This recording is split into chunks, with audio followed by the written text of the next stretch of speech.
Welcome back to CS Connect series. This video will be dedicated to propositional equivalences. The first content of this particular video will be tautology, contradiction and contingency. What is tautology? A compound proposition is always true. No matter what the truth values of the propositional variables that occur in it, it is called as tautology. When you have a compound proposition, that is when two propositions are combined using some logical operations, and when you find the result of the logical operation, the final column should have only true value. That is called as tautology. One such example is this one. You have the value of p as true and false, then the negation of p will be false and true. Let's consider this to be proposition 1 and this to be proposition 2. So when they are combined together with disjunction operator, this becomes a compound proposition. This compound proposition is always true. So you end up with true value in the final column. No matter what the truth values of the propositional variables are. Here we have T and F combo. Here we have F and T combo. That doesn't really matter. But what they say is, irrespective of any value that is passed as input, we are going to get true as the output value in the final column. Then what about contradiction? A compound proposition that is always false is called a contradiction. So when you have true in the final column, that becomes tautology. When you have false in the final column, that becomes contradiction. Here we will have the same set of values. This is proposition 1 and this is proposition 2. So P is having true and false, not P is having false and true. What about conjunction operation between these two? True and false will give you false, false and true will give you false. So ultimately you have false in the final column. This is actually contradiction. So when we say something is a contradiction, it means you have only false value in the final result column. What about contingency? When it is not a tautology or when it is not a contradiction, when both these conditions don't occur, we term that particular compound proposition is a contingency. Just take AND operation between P and Q. So let's take P proposition, Q proposition. We have true, true, true, false, false, true and false, false.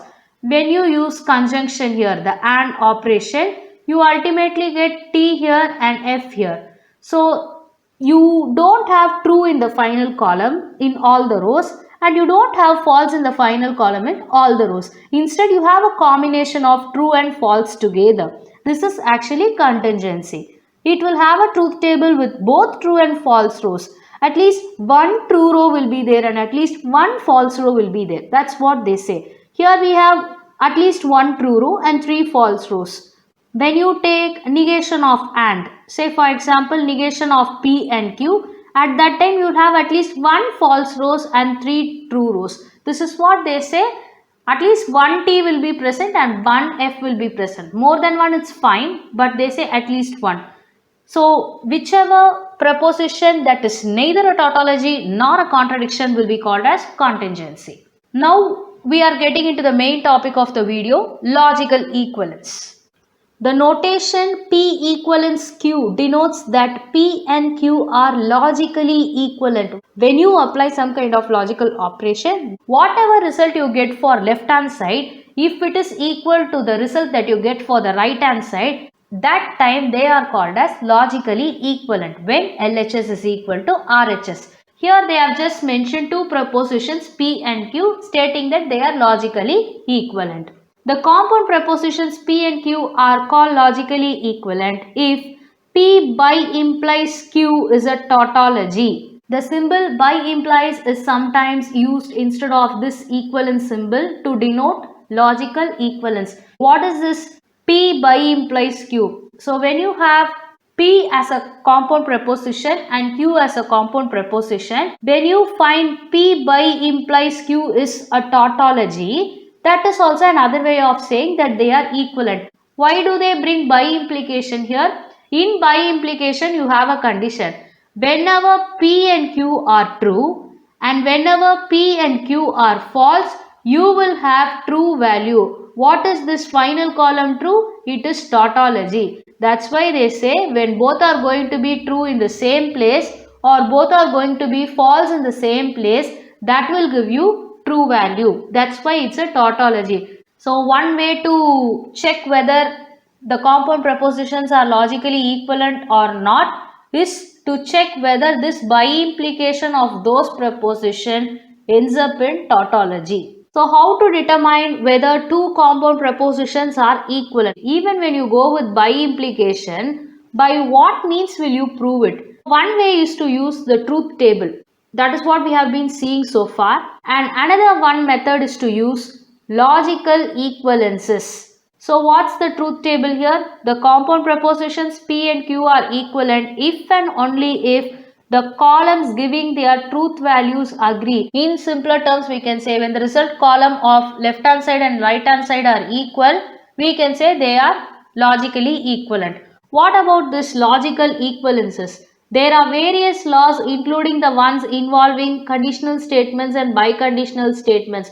When you try to reduce a compound preposition little by little, you can use those laws to simplify them and bring it to the value of true finally. So let's see what are the logical equivalences. What are the laws that will help us to find whether two compound prepositions are equivalent or not. If you would have already watched set identities video, whatever laws we discussed there, those laws will be mentioned in terms of logical operation. Say for example, when it is a conjunction, it will be intersection operation. When it is a disjunction, it will be union operation. When it is not, that is the negation, this will be the complement operation. So if you are fine with set identities laws, just apply those operations to propositional logic. You will be able to understand them. So let's first see the identity laws. When you have a conjunction between a preposition and true value, that will be equal to the preposition. So when you take a preposition P, what are the possible values of P? It is T and F.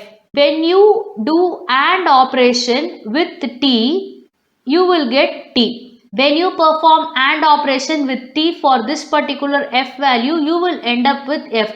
What is this T and F?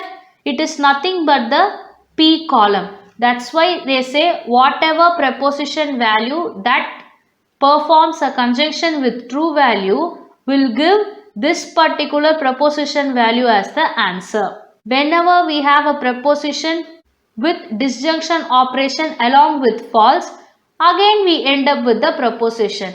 So let's take P, true and false, and here we have false. What is true or false? It is true. What is false or false? It is false again. So what are these two values? It is the preposition values. So from the term identity, what you can understand is when a preposition undergoes conjunction with true or disjunction with false, ultimately you get only the preposition. Again, the identity is saved here. In that angle, you can take it.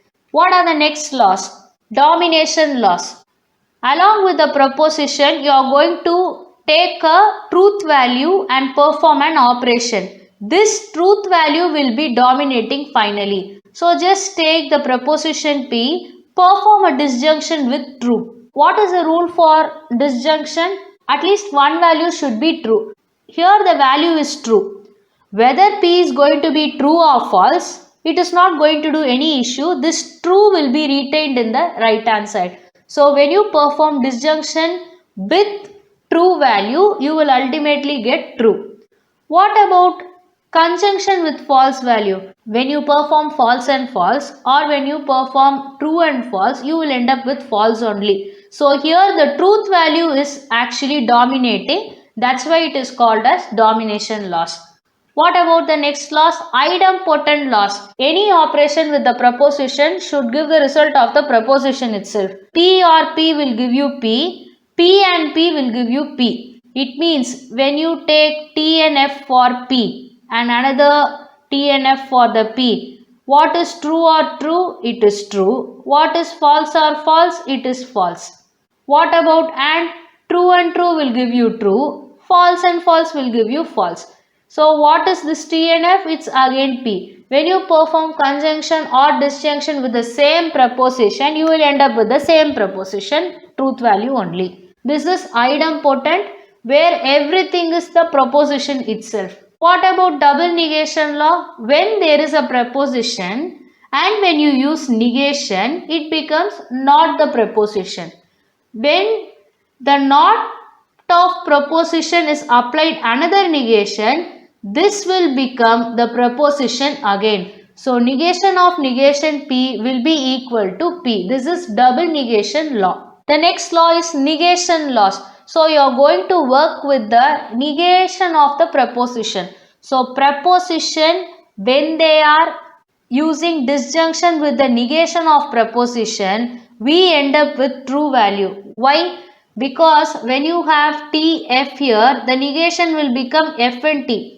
You have true in at least one of the places, which will make disjunction to be true. But what about conjunction? That will become false because you have F in one of the places. So in disjunction it is true, in conjunction it is false.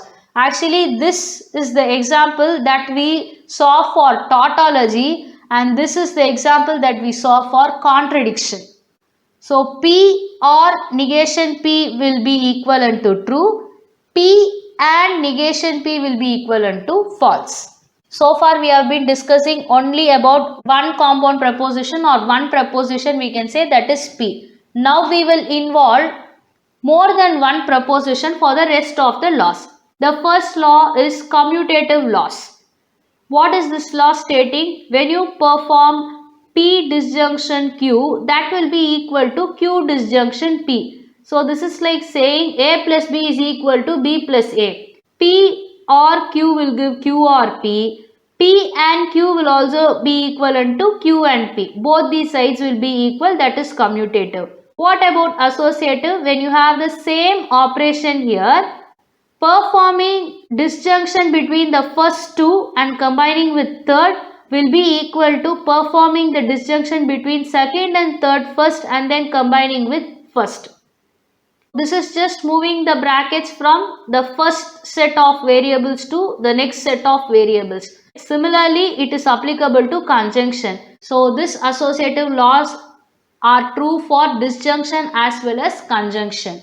What about the distributive law? Here we have disjunction outside and conjunction inside. So what happens? We are applying this disjunction to the variables inside. So one set of value will be P or Q. The other set of value will be P or R. Now what happens to the conjunction that is sitting here? It will come outside. So P disjunction Q conjunction R will be equal to P disjunction Q conjunction P disjunction R.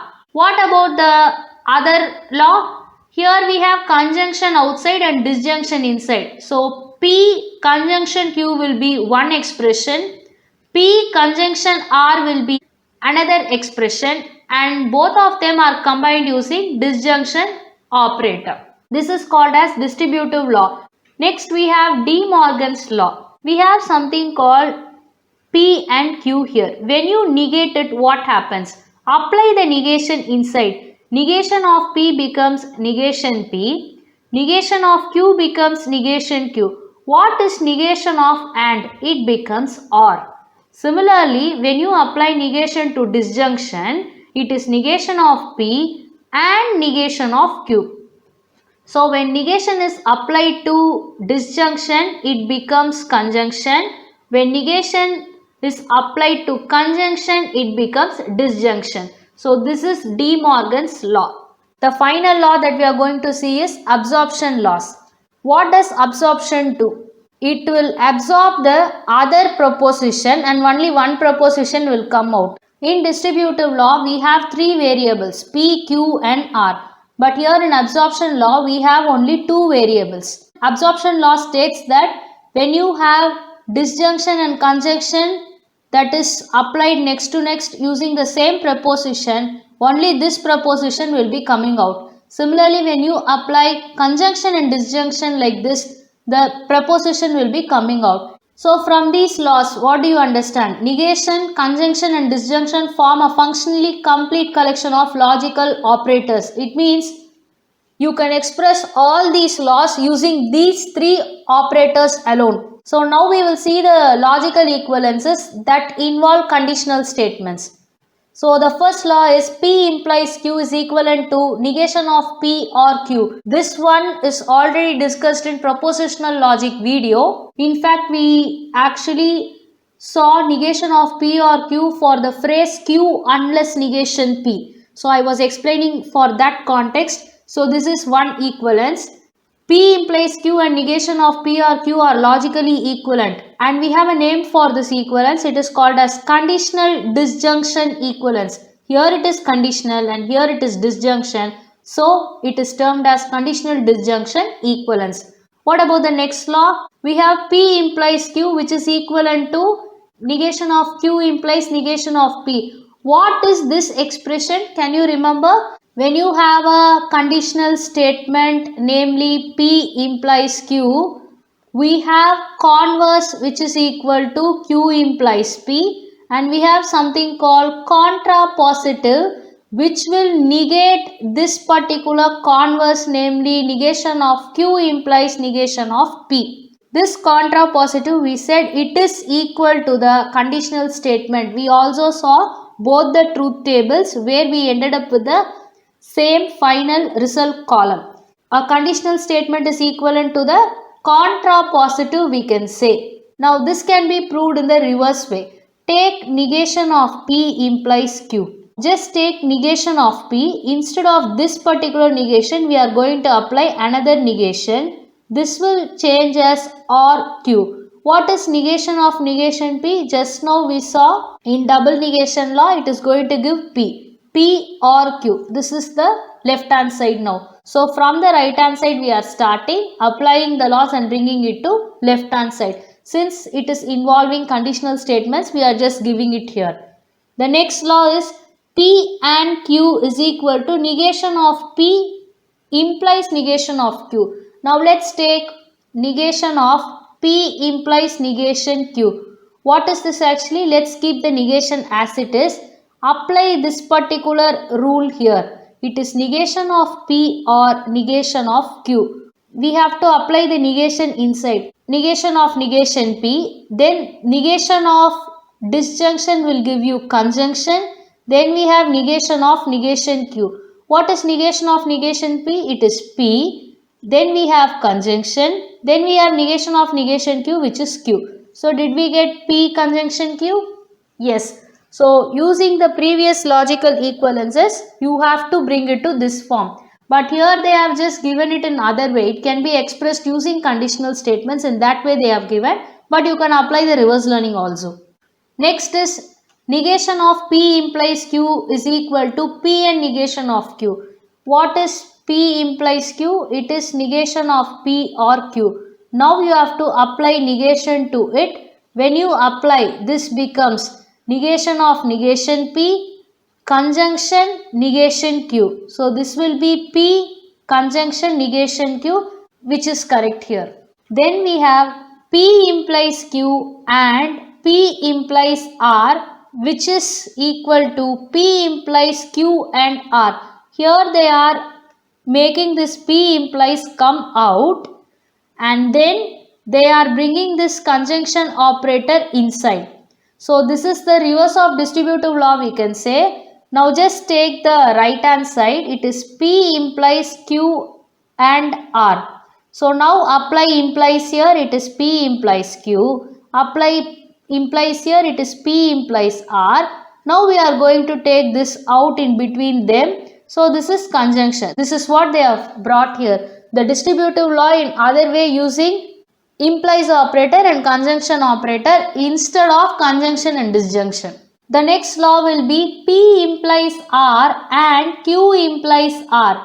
Here what happens is we are taking this implies R out, but instead of this particular operator, here we have OR. So here we were able to prove using distributive law, but here the case is different. When the particular proposition is going to start with P implies, at that time this particular explanation will work. But here it is implies R. So here the operator will be changed to disjunction and this implies R will come out. Whatever is along with R, this PQ will be connected using disjunction. When you have implication and proposition, it goes this way. Now you have the same set of law. P implies Q or P implies R. So here it is Q or R. That's what we get here. What about disjunction here? We have implies R that has to be taken out. Then we have P conjunction Q, because here we are converting conjunction to disjunction. Here we are converting disjunction to conjunction. P implies has a way and implies R has a way. Here you are just going to do distributive law. Here you are reversing conjunction to disjunction and disjunction to conjunction. You should understand the difference. So these are the laws that involve conditional statements. Now we are going to see the laws that involve biconditional statements. So the first biconditional statement is what we have already discussed in propositional logic video. P by implies Q will be equivalent to P implies Q and Q implies P. We found the values of P implies Q, we found the values of Q implies P, and when we joined both the columns using conjunction operator, we ended up with the same result as the by implication truth table.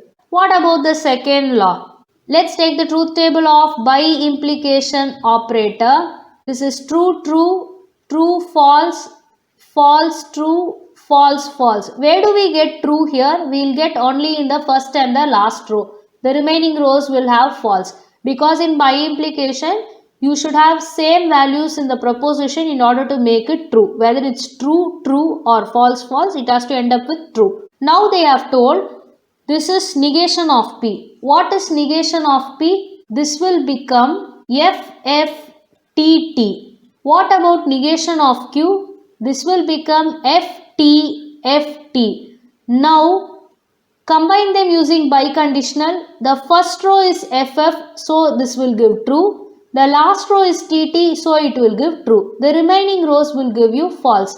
Do we get the same final column here? Yes. So from this we can say both are equivalent. Actually, when you are negating this proposition and this proposition, and when you apply by implication, it will end up in the same result, because logically if you see, true, true will move to the bottom row, false, false will move to the top row. Since you are going to check only for the same values, only this row will go here and this row will come here for negation of P and Q. So there is no change that will be applied there. What about the next law?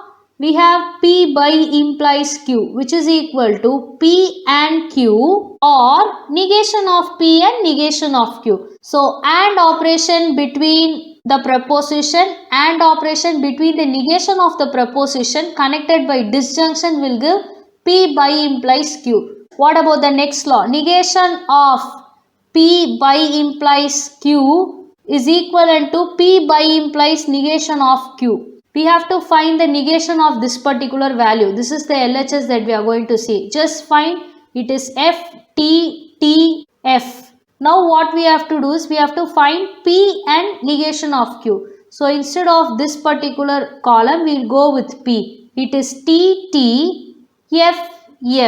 So here what happens? The second and the third row are going to have the same set of values, which will end up with true. The first and the final rows are having different values giving false. So FTTH, FTTH, are they equal? Yes, they are equal. So this is also right. So if I don't explain, you can work it out in a paper and confirm it. Though these are all written laws, everybody would have confirmed it so far. But in order to understand it and in order to have an idea about it, once if you work it out, you will understand it better. So these are the different logical equivalences using conditional and biconditional statements. Now we are getting into the normal forms. Prepositions are usually represented in some kind of normal forms, we can say. We have two normal forms. One is disjunctive normal form and the other one is conjunctive normal form. DNF and CNF. What is actually disjunctive normal form? An or of and clauses. It means there will be lots of and clauses that are connected by or. where an and clause is an and of literals from different variables. So in between the brackets you can have many and operations, but those parentheses will be connected using or. So this normal form is using disjunction in the outside part. What about conjunctive normal form? It's an and of or clauses. So this will be and of or clauses. So conjunction will be connecting everything. So when and clauses are connected using disjunction, it is disjunctive normal form. When or clauses are connected using conjunction, it is called conjunctive normal form. An or clause is an or of literals from different variables. So whatever you find between the brackets is what they say. An expression in DNF is a sum of products. We equate conjunction to multiplication, so it is a product. We equate disjunction to sum. So whenever you specify or operation, you usually use plus. Whenever you use and operation, you use dot notation. In logic gates video, we have seen about it. So you should use that knowledge here. So here this is actually product. This is actually product and it is sum here. So what is it actually? Sum of products. That's what they say here. In Boolean algebra, we will see about it in an elaborate way. As of now, let's understand this. The products are literals, that is propositions or negated propositions linked by conjunction operator. So that's what I said. It can be P or negation of P, Q or negation of Q. Anything can be used, but only conjunction will be involving in the product here. And the sum is actually the disjunction operation here. What about CNF? An expression in CNF is a product of sum. So this is product and this is one sum and this is one sum. So it is called as product of sums. The sums are literals. It can be prepositions or negated prepositions linked by disjunction operator. So let's see an example here. We have P and Q or P and R. So I can also write P and negation of Q or P and R. The proposition can be as it is or it can be negated. So this is one product and this is one product. The conjunction operation, that is and clause, it is combined by or clause. This is what they said in the first line of the DNF definition here. What about the example of CNF? Here we have and, here we have or and here we have or. So even this can be taken as P or negation of Q and negation of P or R. So the proposition can be as it is or it can be negated. It depends on the example, but just to tell you, it's an and of or clauses as it is mentioned here. Every propositional formula is equivalent to both a full disjunctive normal form and a full conjunctive normal form. Next, we are going to see about a concept called satisfiability. Why did we learn propositional logic? We applied it in translating English statements. Then we applied it to write specifications. Similarly, the purpose of this particular proposition equivalence is in this particular concept, satisfiability. So what is satisfiability? A compound proposition is satisfiable if there is an assignment of truth values to its variable that makes it true. That is when it is a tautology or a contingency. It should not be a contradiction is what they say. When no such assignments exist, that is when the compound proposition is false for all assignments of truth values to its variable, the compound proposition is unsatisfiable. When it turns out to be false for all the assignments, that time we say it is unsatisfiable. A compound proposition is unsatisfiable if and only if its negation is true for all assignments of truth values to the variables. Say for example, let's take a compound proposition P. They are telling it should either be a tautology or contingency. From this what you can understand, if it's going to be a tautology, the negation of P is going to be a contradiction. This is the case. But what they say for unsatisfiable is when the negation is tautology. So when negation of P is actually a tautology, what happens?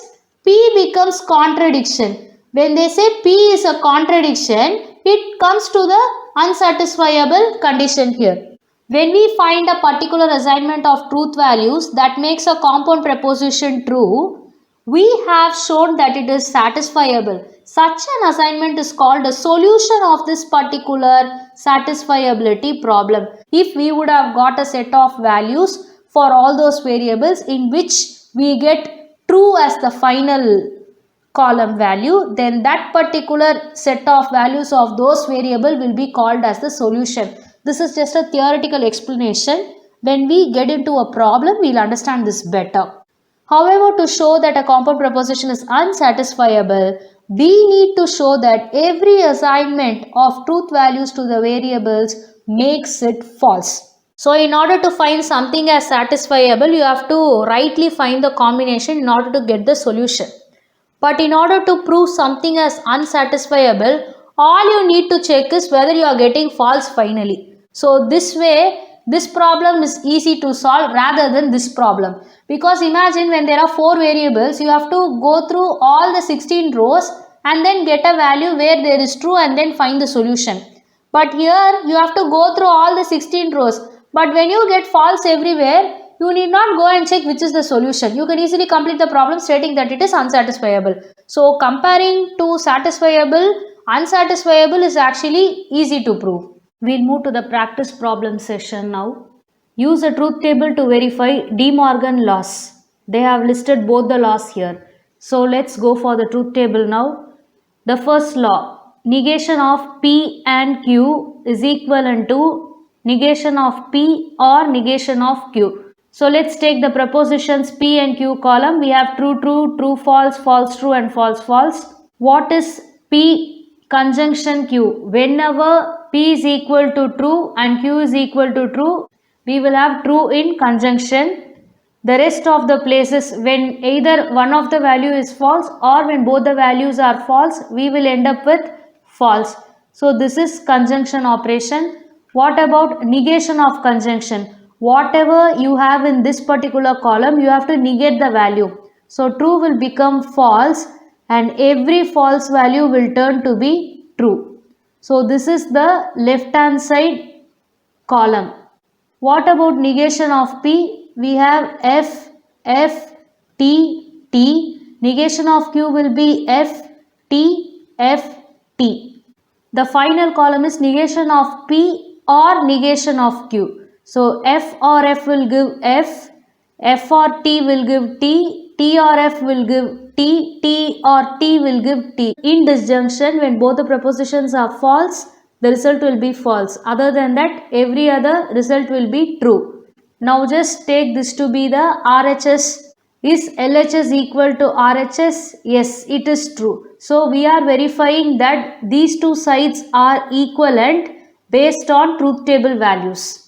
Now let's go for the second law. Negation of P disjunction Q is equivalent to negation of P and negation of Q. So we will go with the same 2 variable truth table here. What is P or Q? Except for the last row, the first 3 rows will have true value as per disjunction operation. Now we have to negate this particular column. We will have false in first 3 rows and true in the final row. Now we have to negate P value and Q value. We have already done that in the previous law. So I have just used the same values. Now we have to find the conjunction between these 2 columns. So only when there is true under both the column, we will have true in the result. The rest of the places will have false value. Now this will be the LHS and this will be the RHS. Are they equal? Yes. So this is how we are proving LHS is equal to RHS using truth table. Next problem, use De Morgan's laws to find the negation of each of the following statements. In order to find the negation of these statements, first we have to understand the laws. To negate a conjunction, we form disjunction of the negation. This is given by negation of conjunction is equivalent to disjunction of the negations. To find the negation of a disjunction, we form conjunction of the negation. This is the other law. To negate a disjunction, we are forming the conjunction of two negated values. Jan is rich and happy. This statement can be taken as Jan is rich and Jan is happy. It means we have conjunction here. This can be taken as P and this can be taken as Q. So this is in the form of P conjunction Q. When you have to negate it, how can you express this? You can express in this form. So what is negation of P? Jan is not rich. What is negation of Q? Jan is not happy. How do you combine both the statements? Using or. So the negation will be Jan is not rich or Jan is not happy. So this will be negation of P, this will be negation of Q, and this will be disjunction. Overall, you will have the right hand side of the first law here. Now let's go to the second problem. Carlos will bicycle or run tomorrow. So how do you take this? Carlos will bicycle tomorrow or Carlos will run tomorrow. This will be P, this will be Q, and this is disjunction. So this is P or Q. When you have to negate it, you have to use this particular form. What is negation of P? Carlos will not bicycle tomorrow. What about negation of Q? Carlos will not run tomorrow. How should you combine them? Using and. So the negation will be Carlos will not bicycle tomorrow and Carlos will not run tomorrow. When you have not in both the prepositions along with and statement, you can also express this in other way. Carlos will neither bicycle nor run tomorrow. So this not and not can be taken as neither nor. Next problem. Show that the conditional statement negation of P implies Q implies negation of Q is a tautology by using truth table and by applying a chain of logical identities. In terms of truth table, tautology means the final result column will have true. In terms of logical equivalence, you have to end up with true as the final value. So let's start with the truth table now. First, we have to know what is P implies Q. Only when P is true and Q is false, you will have false in the result. The rest of the places, you will have only true. P and Q values are taken. What is P implies Q? We will have true here. The second row will have false. Then we have true and true here. What about negation of this particular column? We will have F here. Then we will have T, we will have F and F. I am just negating this particular column. What about negation of Q? You have to negate this column. So this will be F, T, F, T. Now we have to find the implication operator. So consider this to be P completely and this to be Q. When P is true and Q is false, this particular condition has never occurred between these two columns. 3 of the rows are starting with false. So when the hypothesis is false, we need not care about the conclusion. So these 3 rows will have true definitely. When the hypothesis is true, the conclusion must be true in order to make the result true. So this will also have true. Do we have true in all the places or all the rows in the final column? Yes, we have proved that it is a tautology. Now we have to prove it in other way. So this is the first method we can take. What about the second method? By using logical identities. So let's take this complete expression. Negation of P implies Q implies negation of Q. We know P implies Q is equal to negation of P or Q. So what is P here? This complete set is P here. Along with the negation part, it is P. So you are applying negation to the whole expression here. That is what we have done, negation of P. Then we have or symbol instead of imply, so we are going with or. What about Q? It has to be kept as it is, so negation of Q is kept as it is. When we say negation of negation P, this will be equivalent to P. So now we will have P implies Q. Both the negations will go. And you will have only P implies Q. This or will be retained. This negation of Q will be retained. Now again you have to work inside this expression. This will be negation of P or Q. This one is converted in this way. This disjunction is retained as it is. This negation of Q is retained as it is. Now you have Q, negation of Q with disjunction operator.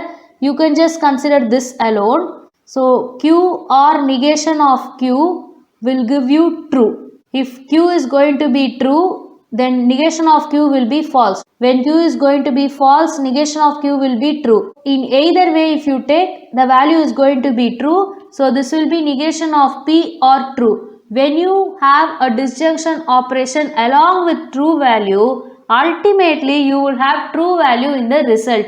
Whether you are going to compute false with true value or true with true value under disjunction operation, you will get true as the ultimate result. So now we are ending up with true as the final value. We have also proved it using the chain of logical identities. Next problem, show that P implies R and Q implies R. This particular expression and P or Q implies R are logically equivalent. So we know we have two ways of proving them, but if you take P, Q and R, you have to go for 8 rows of truth table in order to check whether LHS is equivalent to RHS. There is also another way to solve this. Let's see how to do that. To show that two compound prepositions, this is one compound preposition and this is the other compound preposition. To show that two compound prepositions are logically equivalent, we should either show that both sides are true or both sides are false for exactly the same combination of truth values of the propositional variables in these expressions. It means when P is having a particular value, Q is having a particular value and R is having a particular value, LHS should also give you true, RHS should also give you true. This is one case. Otherwise, LHS should give you false and RHS should also give you false. The thing is, for the same set of values, you should be able to prove that both the sides are true or both the sides are false. So just consider this. This is P implies R and Q implies R equivalent to P or Q implies R. So this is actually one of the identities that we saw. They are just asking us to prove this, that they are equivalent. For P implies R and Q implies R to be false, one of the two conditional statements must be false. We can either make this to be false or this to be false, because under conjunction, when one of the value is going to be false, definitely the answer is false. This happens exactly when R is false and at least one of P and Q is true. It means when P is true, R must be definitely true to make this to be true. Similarly, when Q is true, R must be true in order to make this to be true.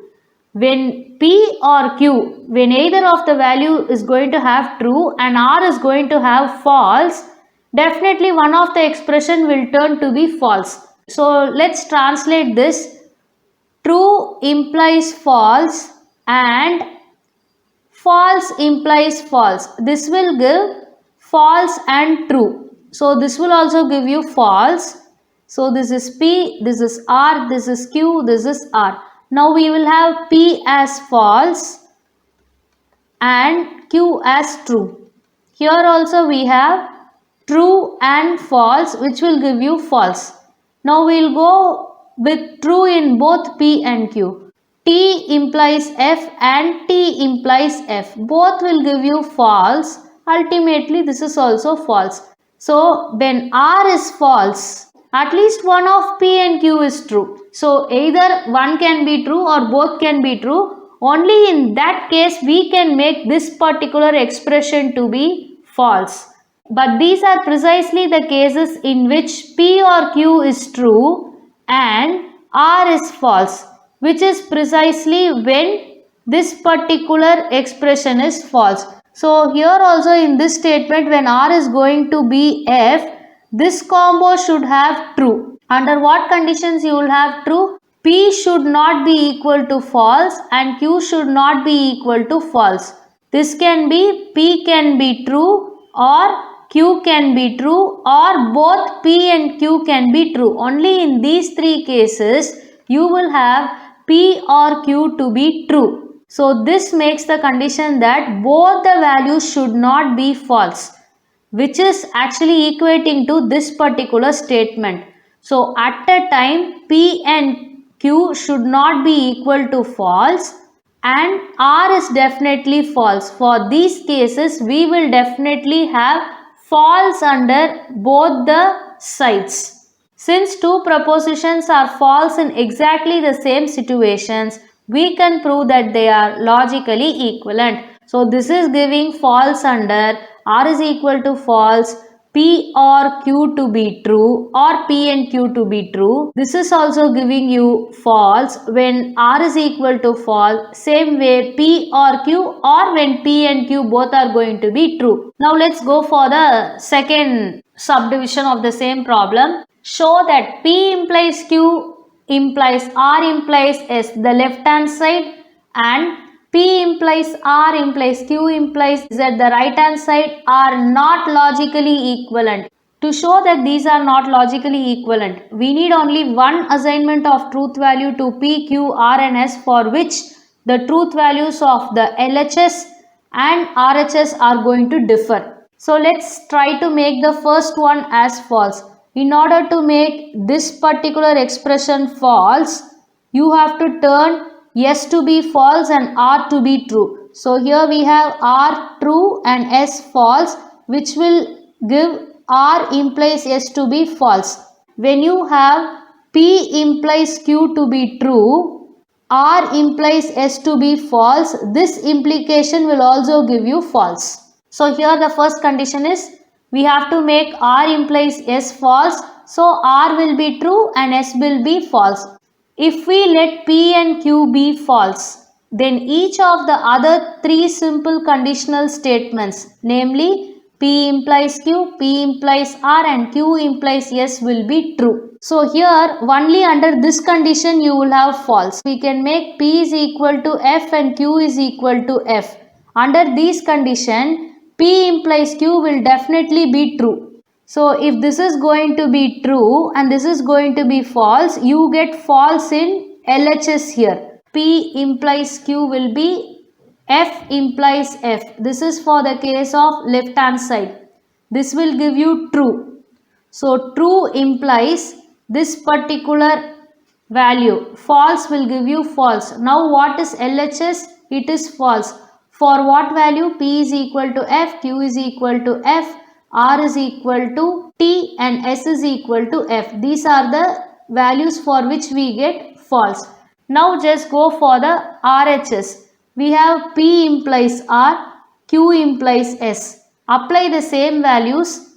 P implies R will be false implies true. Then Q implies S will be false implies false. This will give you true and this will give you true. What is true implies true? Ultimately the RHS part, this will give you true. So for the same set of values, we are having false in LHS and true in RHS. What does this say? They are not logically equivalent. This particular LHS will have false and the RHS will have true. That is what they have mentioned here. So P implies Q will give you true. That is what it is mentioned as T. P implies R, here we have true, and Q implies S, here we have true. The same thing that they have represented in this notation. So this will be giving T implies T, which is equal to true. So when P is equal to false, Q is equal to false, S is equal to false and R is equal to true, LHS will give you false and RHS will give you true, which says it is not logically equivalent. Actually, this kind of approach is best suited when you want to prove it is not logically equivalent. Next problem, find the dual of each of these compound prepositions. So what is dual? The dual of a compound preposition that contains only the logical operators disjunction, conjunction and negation is the compound preposition obtained by replacing. What you should replace? Disjunction should be replaced by conjunction. Conjunction should be replaced by disjunction. True value should be replaced by false. False value should be replaced by true. Did they say anything about negation? No. You don't have any work with negation here. So let's start finding the dual of A problem. Here we have P, we have negation of Q, negation of R. These two conjunctions should be replaced as disjunction. So this will be the first dual. Now the second expression, we have P, Q, R, S along with the brackets. These two conjunction will be replaced as disjunction. This disjunction will be replaced as conjunction. This is the final expression. What about C? We have P here. Instead of F, you have to go with T. You have Q here. Instead of T, you have to go with F. So put the parenthesis here. Inside the parenthesis, we have disjunction. Replace them with conjunction. What about here? This is conjunction. Replace it with disjunction. So this will be the final expression. Next problem. Find a compound proposition logically equivalent to P implies Q using only the logical operator. There is something a down arrow. So we will learn about this operator now. Hope you remember NAND gate and NOR gate from digital logic gate video. They are denoted by, this is for NAND and this is for NOR respectively. The operators are called Schaeffer stroke and Peirce arrow. So here they have given Peirce arrow. So now they have asked us to find a compound proposition that is logically equivalent to P implies Q. But how should the proposition be? It should have only the Peirce arrow operator. So now we have to find the relationship between this particular Peirce arrow, Schaeffer stroke along with the conjunction, disjunction and negation operators. P Schaeffer stroke Q is logically equivalent to negation of P and Q. NAND is nothing but not of AND. So this is conjunction, this is negation. That is what is done here.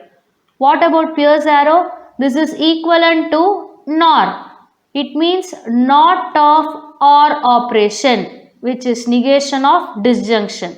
Now we are going to stick only to this particular equivalent statement because they are asking in terms of Peirce arrow alone.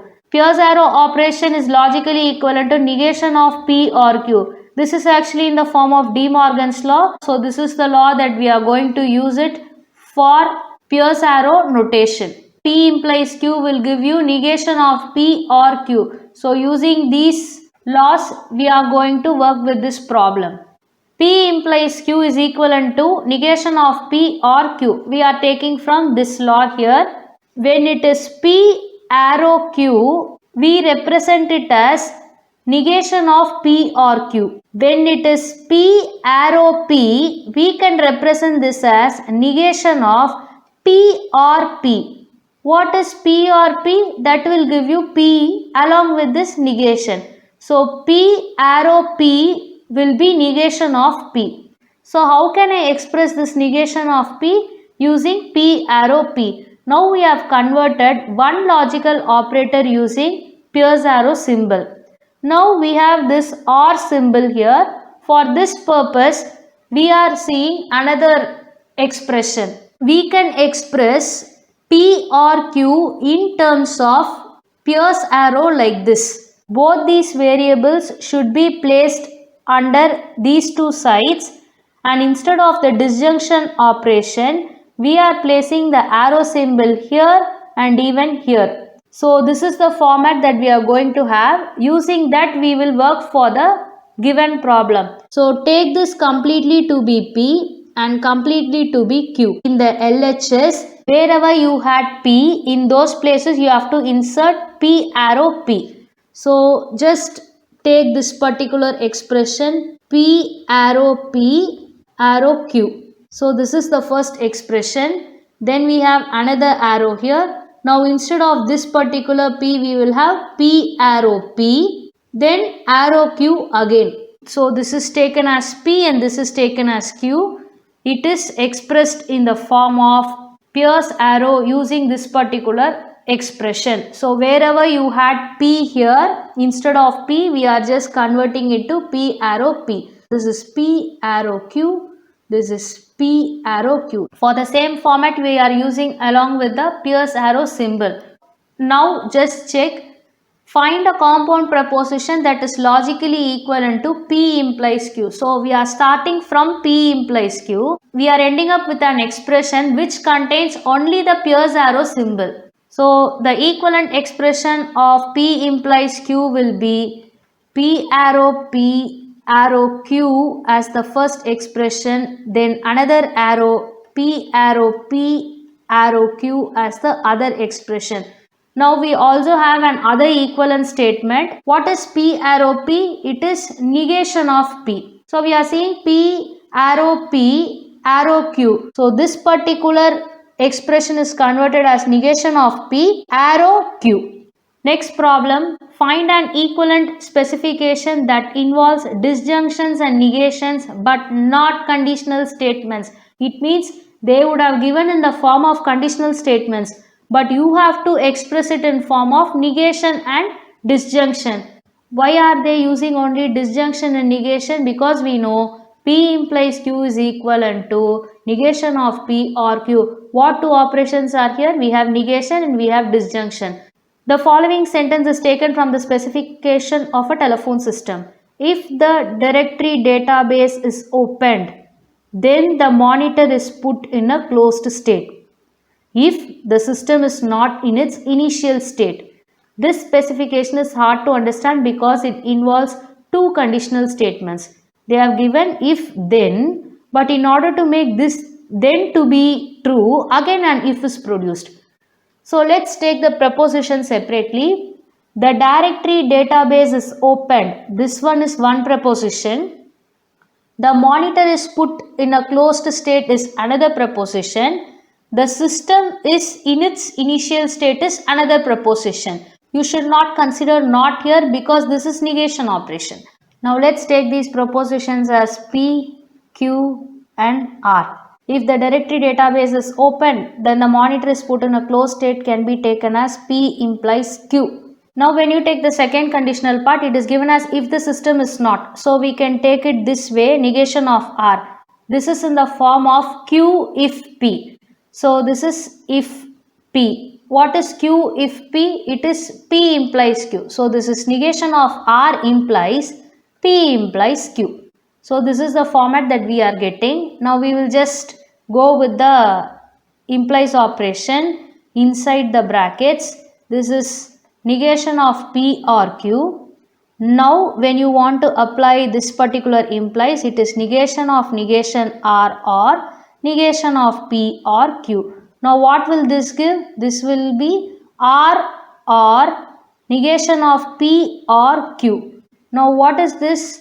The system is in initial state or the database is not opened or the monitor is put in a closed state. So this is initial state, it is database is not opened and Q will be the monitor is in closed state. Now we are going to convert this into a statement. It must always be true that either the system is in initial state which is R or the database is not opened which is negation of P or the monitor is put in a closed state which is Q. When they say either or, it means all these propositions are connected by disjunction operation. So ultimately we have R or negation of P or Q. So here we have two disjunction operation and one negation operation. There is no conditional statement. So I just told you in terms of the system is in initial state or the database is not open or the monitor is in closed state. But here they have made it into a formal statement stating it must always be true that. There is also another way of expressing the same statement. If the database is open, then either the system is in initial state or the monitor is put in a closed state. They have kept negation of P here. Then they have arranged it in this way. When you arrange it in this way, this will become P implies R or Q. Now just take if P, if the database is open, then you have a disjunction operation here. The system is in initial state or the monitor is put in a closed state. So this is P implies R or Q. They have used conditional statement here and they have used only disjunction and negation here. This is the answer to the question that is asked, but this is also another way to express the same statement. Maybe when they ask you to express it in other way involving disjunction and conditional statement, you can use the second one. Next problem, determine whether each of these compound prepositions is satisfiable. If P is equal to false and Q is equal to false, then negation of P is true and negation of Q is true. We will just try to apply this. False or true, and we have true or false, and we have true or true. We have true and true and true, which will give you true. All these expressions will be evaluating to true ultimately. So this compound preposition is satisfiable.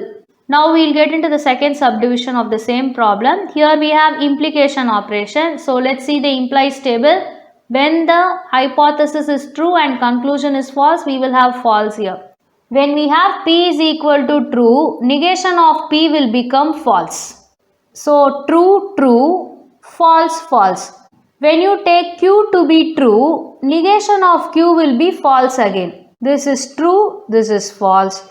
This is true, this is false. In either case, when you shift all these values, one of the expression will definitely turn to false. Say for example, this expression for hypothesis is true and conclusion false, we will have false value. So though we have 3 true values, this conjunction will require all the 4 expressions to be true in order to give the result as true. Since one of the expression is going to give you false, this conjunction will not have true value at all. Now we will check with the other value. When P is false, negation of P is going to be true. What about Q is false?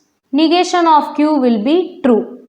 In this combo also, you will have this particular expression turning out to be false, ultimately making the conjunction end up with false. There is no satisfying truth assignment here, no matter what the truth values of P and Q might be. Ultimately, in some order, we will end up with this particular expression. Exactly one of the expression is going to give you false. So, their conjunction is also false. So, this compound preposition is not satisfiable is the final answer here. Now, what about by implication? Whenever the values are same, we have true. So, let's take P is equal to true and Q is equal to true. So, this is true and here it is false and this is going to be true. This will end up with true and false, giving you false ultimately. Now just take P is equal to false. So this is false, this is going to be true. Let's retain the value of Q as it is. This is true and this is true. Here you have true, but here it will end up with false. Since we are doing by implication operation with P and negation of P, but with the same Q, at any point of time, one of the expression will give you false while the other expression will give you true. Just take Q is equal to false. When P is false, you will end up with true. But at the same time, when negation of P is going to have true, it will end up with false. So when you work with P and negation of P under by implication with the same propositional variable Q, you don't have chances of getting true values altogether. In order for the first clause to be true, P and Q must have the same truth value. So PQ can at a time be true or PQ can at a time be false. In order for the second clause, negation of P by implies Q to be true, P and Q must have opposite truth values. That is, when P is equal to true, Q should be false. When P is equal to false, Q should be true. It means only when P is true, negation of P will be false, making the second clause to be true. Similarly, only when P is false, negation of P will be true, making these two true. These two conditions are incompatible, so there is no satisfying truth assignment. Only with these two values, you can make this particular expression true. Only with these two values you can make this particular expression to be true. But at a time only one expression can be true. So there is no satisfying truth assignment to this particular subproblem. So we can conclude that this compound proposition is not satisfiable. With this we are completing propositional equivalences video. I'll meet you in the next video. Thank you viewers.